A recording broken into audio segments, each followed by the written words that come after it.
Hi, my name is Amy Gaver, and I'm with Mission Critical Development. I'm here with my colleague, Maureen McCarthy, also with Mission Critical Development. And today we're going to talk about role clarity. But wait, is it my role to go first?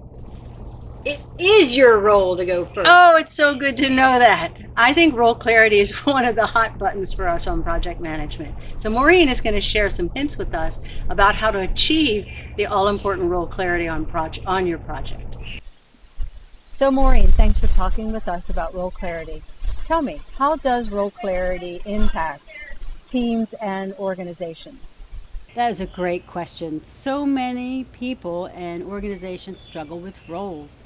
And I just want to start there at that first question, the premise of how do you clarify roles? And I think in our work, what we've really done with teams and organizations is to shift the expectation that there's ever a time period when all the roles are clear. Because there isn't.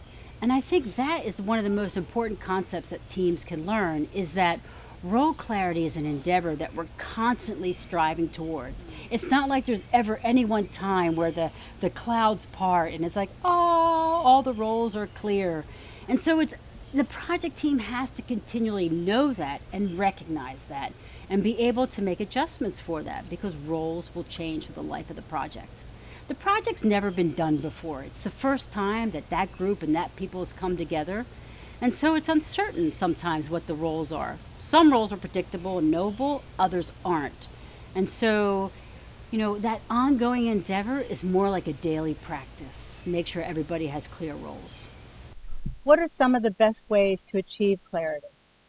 I would say that any tool or practice that helps bring visibility to the problem. So I think part of it is we come in with our own understanding or expectation of what we think our role should be or not be.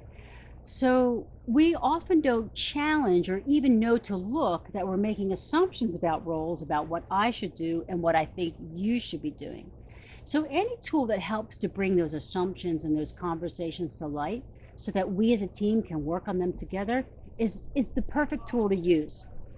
The tool that we have used successfully with clients is RACI, the responsible, accountable, consulted, and informed. And I think, in fact, all of our clients have used RACI because it's a way of reminding everyone that roles aren't set, that roles are constantly adjusting. And rather than make assumptions that someone isn't doing something correctly, it really begs the question of does everyone know what their roles are? And so I find that a very successful process. So anything like RACI or anything that helps the team work collaboratively to talk about the roles, I think is important. Often today's teams are matrix. Direct supervisors are not the people who direct tasks. So how do we manage role clarity in a matrix team? I think it's hard right now in general for us as we start looking at roles, and the more complex our project gets, the harder it is.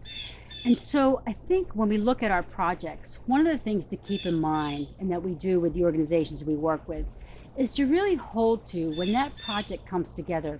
It's never been done that way before with those people in those roles in those contexts. And I think we forget that. And so we assume it's either going to be the same tasks or roles that we've done or done before, and that we forget that it's changed. So the project, whether it's in one organization or spread around the globe in multiple organizations, it's going to be a new structure regardless for everybody. And I think that awareness helps people lean in and engage. Unchecked assumptions are dangerous and they can lead to resentment later. So once the roles are clarified, what do we do next? Hmm. I love the expression once the roles have been clarified. And then I would say look for the new roles that need clarifying, just because projects are dynamic. And we have good plans and we move forward, but we can't always anticipate, nor can we always anticipate what the roles are. So some will be consistent and some we will know, but others will always going to continually having to be clarifying. So I don't know as a project team that I would ever make the mistake that roles are clarified or ever make the assumption that roles are clarified. I would always rather make the mistake that we should always review and make sure roles are clarified moving forward. With that, is it possible to over clarify a role? That's a great question. I think at the end of the day, tools like the RACI and role clarification are great, but at the end, nothing replaces experience and intuition of the project manager. I think you can get into a danger of over prescribing roles, that it takes away flexibility. And so project managers are forever striving for enough definition of the project role so that I can move and not have to wait and understand where I need other authority or where I need other roles or players to be involved with me and when I can move independently.